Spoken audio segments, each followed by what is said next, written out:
Hello friends, welcome back to my channel. तो कैसे हैं आप लोग? तो उम्मीद करता हूँ सब अच्छे होंगे और तैयारी कर रहे होंगे। तो जैसा कि आपने देखा कि लास्ट जो मेरी वीडियो थी तो मैंने उसको डाला था और आईपीएस क्लर्क वाला जो मेरा स्कोर कार्ड था वो मैंने डाला था। तो काफ़ी लोगों को पसंद आया वो, और काफ़ी लोगों ने देखा उसको और रिस्पॉन्स काफ़ी अच्छा था उस पर। और उसमें कमेंट बॉक्स में सब लोग यही पूछ रहे थे कि क्वेश्चन ज़्यादातर कि इंग्लिश कैसे करें। तो इंग्लिश के लिए मैं ये वीडियो बना रहा हूँ और आज इस पर एकदम खुल के बात करेंगे, है ना, क्योंकि मैं भी फ्री हूँ और मैं अभी बाहर आया हुआ हूँ।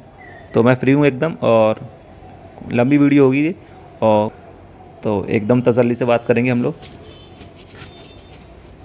तो सबसे पहले बात तो है कि इंग्लिश को मतलब कैसे करना है। तो सबसे पहले मैं अपना बता देता हूँ कि मेरी इंग्लिश पहले कैसी थी और अब ठीक ठाक है। तो सबसे पहले जब मैंने 2021 में जब मैंने एग्ज़ाम दिया था तो मेरे प्री के जो एग्ज़ाम थे वो सारे निकल जाते थे, क्योंकि इंग्लिश में मेरे इतने अच्छे मतलब प्री में इतने अच्छे मार्क्स नहीं आते थे, लेकिन मेरे जो क्वांट और जो रीजनिंग में वो ठीक ठाक नंबर आते थे, जिसकी वजह से मेरा प्री जो है वो निकल जाया करता था आराम से। लेकिन जब 2021 में सबसे पहला एग्ज़ाम जो मैंने दिया RRB का मेंस का, तो उसमें मेरे मार्क्स थे जो इंग्लिश में थे 11 मेरे मार्क्स थे खाली, और 10.5 उसकी कट ऑफ गई थी। आई थिंक 10 साढ़े 10 उसकी कट ऑफ गई थी इंग्लिश की, और मेरे मार्क्स से 11। उसके बाद IPS PO का जो एग्ज़ाम था, IPS PO, उसमें जो कट ऑफ थी वो जो कट ऑफ थी वो कट ऑफ मेरे जो मार्क्स से ऊपर थी। तो मेरा जो सेक्शनल था वो नहीं हुआ था उसमें, IPS PO के मेंस में सेक्शनल मेरा रुक गया था। उसके बाद जो RRB क्लर्क वाला था उसमें भी मेरे काफ़ी कम मार्क्स थे, 15-16 मार्क्स थे उसमें भी मेरे। और IPS तो हुआ नहीं था उसमें, और SBI क्लर्क का तो आता नहीं है वो स्कोर कार्ड, और मतलब उसमें सेक्शनल नहीं आते हैं। और जो हमारा SBI PO है तो उसमें मेरा प्री नहीं हुआ था। उसके बाद 2022 आया, 2021 आया, 2021 हो गया। 2022 में मैंने कैसे इम्प्रूव किया, तो 2022 में मैंने आप लोगों ने मेरे मार्क्स देखे होंगे। 2022 के मैंने सारे अपने स्कोर कार्ड देखे डाले हुए हैं, तो उसमें मेरे मार्क्स जो हैं काफ़ी ठीक ठाक आए हैं, मतलब 25 तक मेरे पहुँचे हैं। जो RRB PO का था उसमें मेरे 20 या 21 मार्क्स थे, और जो IPS PO का था उसमें मेरे 25 थे, और SBI क्लर्क में तो आते नहीं है, और बाकी ठीक ठाक थे मार्क्स। तो 2022 में मेरे मार्क्स जो थे काफ़ी अच्छे थे, और IPS क्लर्क में आपने देखे होंगे प्री में मेरे 27.5 मार्क्स थे। तो ये मेरी जर्नी है जो मैंने आप लोगों को बताई। तो अब मैंने कैसे इम्प्रूव किया वो बताता हूँ आप लोगों को। देखिए, सबसे पहली बात तो आप लोगों को क्या करना है, मैंने क्या किया था, मैंने जब 2021 में जो मेरे मार्क्स आए थे ख़राब, तो मैंने क्या किया था, सबसे पहले तो आपको करना है इंग्लिश की रीडिंग।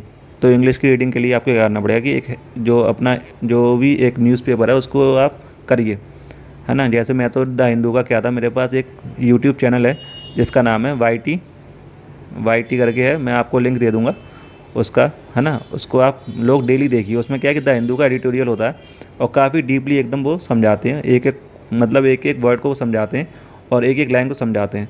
उसमें क्या क्या मतलब उसमें कोई ग्रामर का रूल भी लगता है तो वो उसको समझाते हैं एकदम। तो वो वाला YET करके है, YET। तो उसमें काफ़ी अच्छे सर हैं वो, और CGL में तो उनकी जो ग्रामर है ना काफ़ी अच्छी है। तो ग्रामर उनकी एकदम बहुत अच्छी है। तो आप लोगों को ग्रामर की, और कोई अब वो टाइम भी नहीं है कि आप ग्रामर को पढ़ने बैठें, तो उसी के थ्रू आपकी ग्रामर है ना वो अच्छे से हो जाएगी। तो उसको डेली देखिए आप लोग, डेली उनका वो एडिटोरियल आता है और उसको डेली देखिए। सबसे पहला काम तो आप यही करिए। अब आप लोग ऐसा मत करिए कि एग्ज़ाम टाइम आने वाला है तो एडिटोरियल को पढ़ना छोड़ दें, क्योंकि एग्ज़ाम तो आते जाते रहेंगे। अगर आपकी इंग्लिश अच्छी नहीं होगी ना तो कोई एग्ज़ाम आपका निकलने वाला है नहीं, क्योंकि प्री तो निकल जाएगा आपका, लेकिन मेंस नहीं निकलेगा। तो ये मुझे बताना है। और तो सबसे पहला काम तो आप ये करिए कि YT चैनल को सब्सक्राइब करिए, और उसका जो डेली का एडिटोरियल है उसको पढ़िए, सबसे पहला काम। और उसको पढ़ने के बाद जैसा वो बताएं, उसको पढ़ने के बाद उनका क्या होता है कि तो उसमें से जो PDF आएगी उनकी, तो उसको आप पढ़ना, है ना, और अपने आप पढ़ के उसको जैसा उन्होंने समझाया उसको समझना। और थोड़ा बहुत टाइम देना पड़ेगा आपको, एक घंटा करीब, क्योंकि 40 मिनट की उनकी वीडियो होती है और 20 मिनट में अपना आप पढ़ लेंगे एडिटोरियल। कोई भी एक टाइम निकाल के आप लोग कर सकते हैं काम। उनकी ऑलमोस्ट 6-7 बजे उनकी वीडियो आती है शाम के टाइम, तो उसी टाइम आप लोग देख लेना। और वो मत देखना, मतलब एकदम लाइव जब आती है वो मत देखना, जो बाद में देखना उसको कम ज़्यादा करके भी आप लोग देख सकते हैं, जैसे आपको सही लगे। सबसे पहला काम तो ये है। उसके बाद दूसरा काम क्या है आप लोगों का, कि अगर आप लोगों के पास अनअकैडमी है और अनअकैडमी पर आपका प्लस सब्सक्रिप्शन है, तो उसमें परफेक्शन जो बैच होता है उसको भले ही आप क्या करिए कि उसको मतलब लाइव लेना हो तो लीजिए, नहीं तो आप उसको रिकॉर्डेड देखिए। रिकॉर्डेड में क्या करिए आप लोग कि खाली आप लोग उसको सुनिए बस, है ना। मैडम जो बताती है उनको बस उनकी बात को सुनिए। और आप लोगों को ऐसा नहीं है कि उसके क्वेश्चनों को आप लोग अटैम्प्ट करें, अटैम्प्ट मत करिए। अगर नहीं होते हैं आप पर तो अटैम्प्ट मत करिए उनको, खाली सुनिए बस। सुनोगे ना तो वो जो मेथड बताती हैं क्वेश्चन को सॉल्व करने का वो काफ़ी अच्छा है। तो उस क्वेश्चन के अगर मेथड को आप सॉल्व करेंगे ना तो आप लोगों को समझ में आएगा कि इसमें क्या क्या तरीके से आप लोग क्वेश्चन को सॉल्व कर सकते हैं। और कुछ वर्ड मीनिंग भी वो आप लोगों को बता देती हैं साथ ही साथ। तो आप लोगों का वो वहाँ से कवर हो जाएगा। और मतलब डेली की प्रैक्टिस आपकी हो जाएगी। तो आपको ऐसा नहीं लगेगा कि आप इंग्लिश से भाग रहे हैं या फिर इंग्लिश आपसे भाग रही है। तो आप लोगों को क्या उसकी उसकी आदत पड़ जाएगी आपको रोज़ पढ़ने की, डेली पढ़ने की। तो आप लोगों को कुछ ऐसा नहीं लगेगा कि हाँ कुछ अजीब सा आ गया है एग्ज़ाम में। तो जब मतलब आप उससे अगर रहेंगे ना, अगर उसको आप देखते रहेंगे, पढ़ते रहेंगे, तो आप लोगों को सही लगेगा वो। तो उससे एकदम आप अलग नहीं हो पाओगे, टाइम देना पड़ेगा आप लोगों को। तो दूसरा काम ये हो गया। अब आते हैं तीसरे काम पर। तीसरा काम है हमारा वोकेबलरी का। तो वोकेबलरी जो होती है वो होती है मेन। तो वो तो आपको करनी पड़ेगी। अब वो कहाँ से करोगे? वो करोगे आप विशाल सर की एक सुबह एडिटोरियल आता है, तो उसका स्क्रीनशॉट लीजिए। जो उनकी वोकेबलरी आती है बस वोकेबलरी का स्क्रीनशॉट लीजिए और उसको करिए डेली की डेली। तो डेली आप तो वहाँ से आप क्या करिए कि विशाल सर की जो वोकेबलरी आती है ना, तो एडिटोरियल से पहले वो वोकेबलरी को पढ़ाते हैं, तो उसका स्क्रीनशॉट लीजिए। और आपका कोई दोस्त हो, जान पहचान का कोई जो बनाया होगा ना आप लोगों ने, आपके साथ तैयारी भी कोई ना कोई कर रहा होगा टेलीग्राम ग्रुप में, आप किसी को पकड़िए और उसको शेयर करिए और उससे कहिए कि भैया हम दोनों डेली डेली याद करेंगे। तो वो आपका हेडेक है, आप लोग कैसे करनी है वो आप लोग जाने, ठीक है ना। मैंने आपको सोर्सेज बता दिए और उसमें से वोकेबलरी आती ही आती है। ऐसा नहीं है उसमें से नहीं आएगी। और वोकेबलरी बहुत सिंपल आती है, जो मतलब बहुत ही कॉमन जो वर्ड मीनिंग होते हैं वो बस आप लोग डेली देखना है आप लोगों को, जिससे वो माइंड में रहे आपके। बस ये काम हो गया वोकेबलरी का। उसके बाद क्या है? उसके बाद एक मॉक टेस्ट। हाँ, तो मॉक टेस्ट में क्या करना है? मॉक टेस्ट में क्या है कि आपको डेली देने हैं। डेली सेक्शनल वाले जो मॉक टेस्ट होते हैं, जैसे पीएम के हैं, पीएम के 10-10 मार्क्स के, जो 10-10 के होते हैं, 10-10 क्वेश्चन होते हैं। जैसे कि आपने देखा होगा आरसी 10 मार्क्स का उसमें अलग से दे रखा है। और उसमें पैराजंबल होते हैं, एरर के क्वेश्चन होते हैं और मिसलेनियस वगैरह काफ़ी क्वेश्चन होते हैं उसमें। पीएम के मॉक टेस्ट में फ्री हैं वो, तो उनको अटैम्प्ट करिए।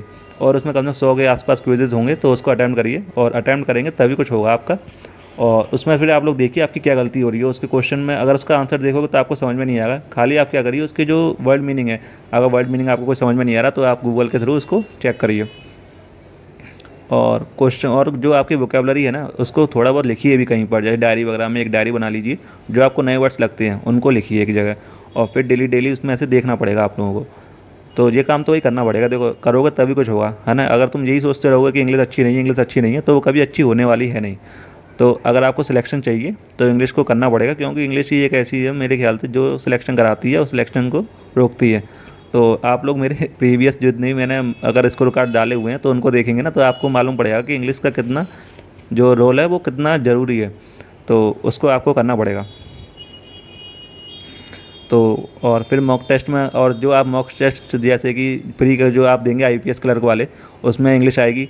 तो इंग्लिश आएगी तो उसको आप अटैम्प्ट करिए। और उसमें जो गलतियां हैं, अगर आप क्या करते हैं जब एनालिसिस करते होंगे, मेरे ख्याल से बहुत से जने ऐसे ही करते हैं कि इंग्लिश को नहीं देखते। जो गलत हो गया गलत हो गया, जो सही हो गया सही हो गया, तुक्के मारे गए, है ना। जो सही हो गया ठीक है, नहीं हुआ तो ठीक है। तो ऐसा मत करिए। इंग्लिश का पूरा एकदम डिटेल एनालिसिस करिए। भले ही आप क्वांट का मत करिए एक बार को, क्वांट और इंग्लिश का क्वांट और रीजनिंग का मत करिए एक बार को, क्योंकि क्वांट और रीजनिंग में तो आप थोड़ा बहुत ही इंप्रूव कर पाएंगे। लेकिन अगर आप इंग्लिश का जो करेंगे एनालिसिस, तो इसमें काफ़ी ज़्यादा इंप्रूवमेंट होगा और काफ़ी ज़्यादा सही रहेगा वो। तो वो आपको करना पड़ेगा। और मॉक टेस्ट वगैरह आप लोग देंगे। और एडिटोरियल है ना, एडिटोरियल को आप डेली पढ़िए, पढ़ोगे तभी कुछ होगा। और जैसे कि अगर YET चैनल है ना, तो YET इंग्लिश ट्यूटर करके कुछ चैनल है वो, और CGL में सिलेक्टेड है सर वो। तो उनको आप देखिए और उनका जो एडिटोरियल है काफ़ी अच्छा आता है, उसको देखिए बस। और क्या, और मेरे जो है चैनल को सब्सक्राइब कर लेना, है ना।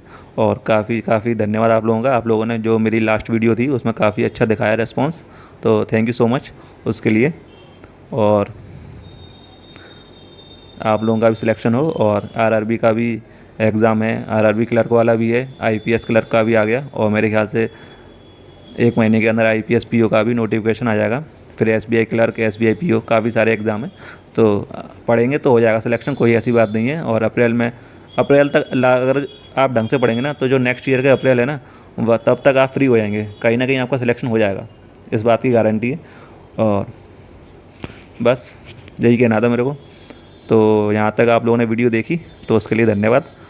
तो रखता हूँ इसी के साथ। Thank you so much.